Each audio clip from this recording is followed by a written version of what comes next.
Much of the world, Soekarno, believes that Indonesia is now very closely aligned with China. Is this true? True in the sense of the word that Indonesia is very much aligned with all progressive forces in the world.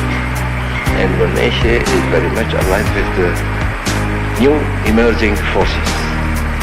It's not only with China, but with any country, any nation with progressive ideas, with progressive policy. But look here. When we made our Declaration of Independence, Proclamation of Independence in August 45, I said in my 17th of August speech last, that about that time also,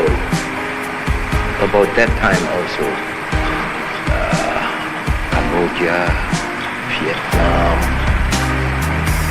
Korea made also Declaration of Independence.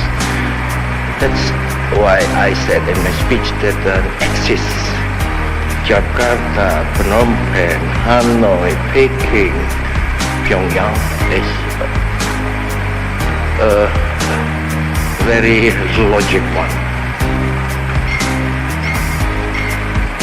May I ask you a rather difficult question?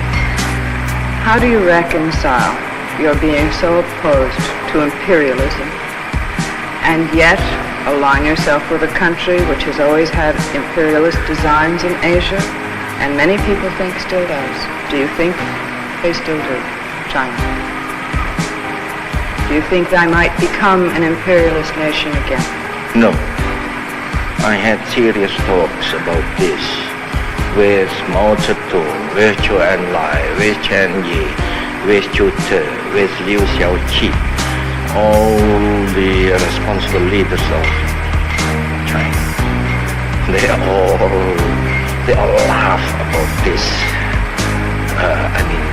People say that we Chinese are imperialists. We are not. And I'm sure they are not imperialists. They are not imperialists. You know, a few years ago, we had here also a Chinese problem. And we have tackled this problem nicely. It was not because China was imperialist, or is imperialist, no. You know that if then Chen Yi came here, when we were tackling this Chinese problem in Indonesia, Chen Yi came here and he said, President Soekarno, punish them if they are doing things against the interests of your nation and your country. Punish them. So this is a proof that anyhow that Chen Yi is not imperialist and that China is not imperialist. Do you think that this has any possibility of happening, that there might be a clash at some point between the interests of China and the interests of Indonesia? No. China is solving its own problems. We are solving our own problems. And so long as we don't intervene, subvert each other, everything is all right. You have now friendly relations also with many Western countries, don't you? Yes. Which ones? No, with the Netherlands. No, with France. With Italy. Those are Western countries. Yes. Even we had very nice talks and relations with, for example, President de Gaulle is now sometimes very much opposed against your policy, American policy. I'll go on to another, if I may. You have very fervently, in many of your speeches, prayed for world peace. Yet Indonesia is the only nation to have withdrawn from the United Nations. Coincidentally, this is the year of the 20th anniversary of Indonesia's independence and also the 20th anniversary of the formation of the United Nations. Would you tell us if, perhaps, if you can, if this was an impulsive move? Impulsive, Miss Beryl? How can you speak about impulsive? It was already in 1960, that I made that speech to the United Nations in New York. And then in that speech I elaborated already about the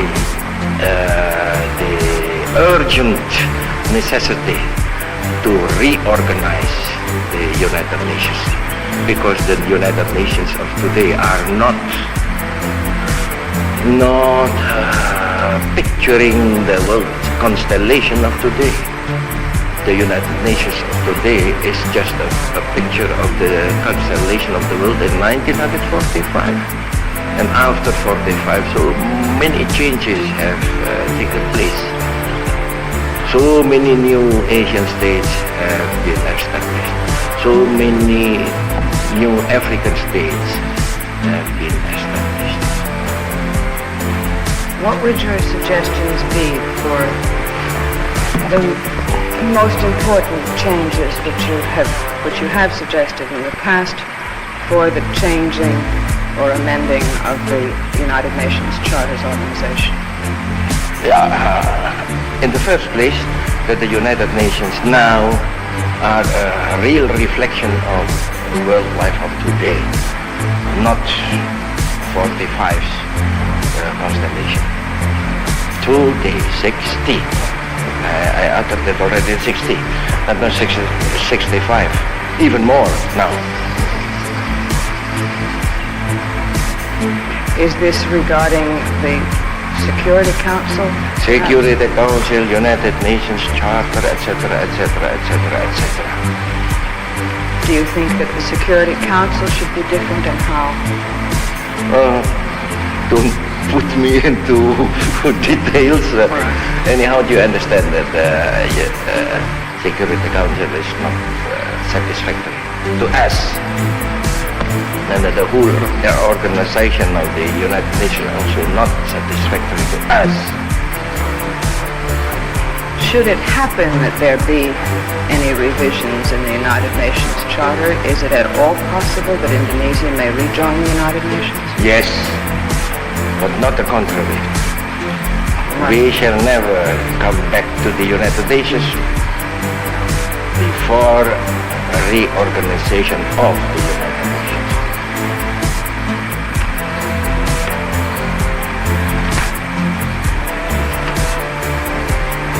In your Independence Day speech on the 17th of August this year in 1965, you said that no man can live 1,000 years.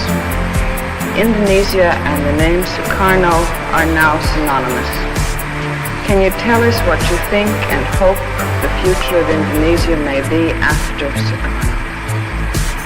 I have confidence in my people. A great nation always has its leader, always. Because I have confidence in the Indonesian people, I have also confidence that after my death, Indonesia still will have its leader. Take another example, Ms. Beryl. I don't compare myself with any prophet, but take Jesus. Did he ever ponder over this question? After my death, who will lead this Christian community? Or Muhammad? He never pondered about that. After my death, who will be my successor? Do you have a plan which you believe will be followed by your successors? That is my guided democracy, my 5 They call it in English my 5 talismans, but that is not talisman. It's the Pancasila, the Nasakom, the Manipur Usdek, the Trisakti, and the Pradikari. I am good, giving these 5 principles, 5, not principles, yes, 5 principles, 5 principles to my nation, and so long as my nation executes this, there will be always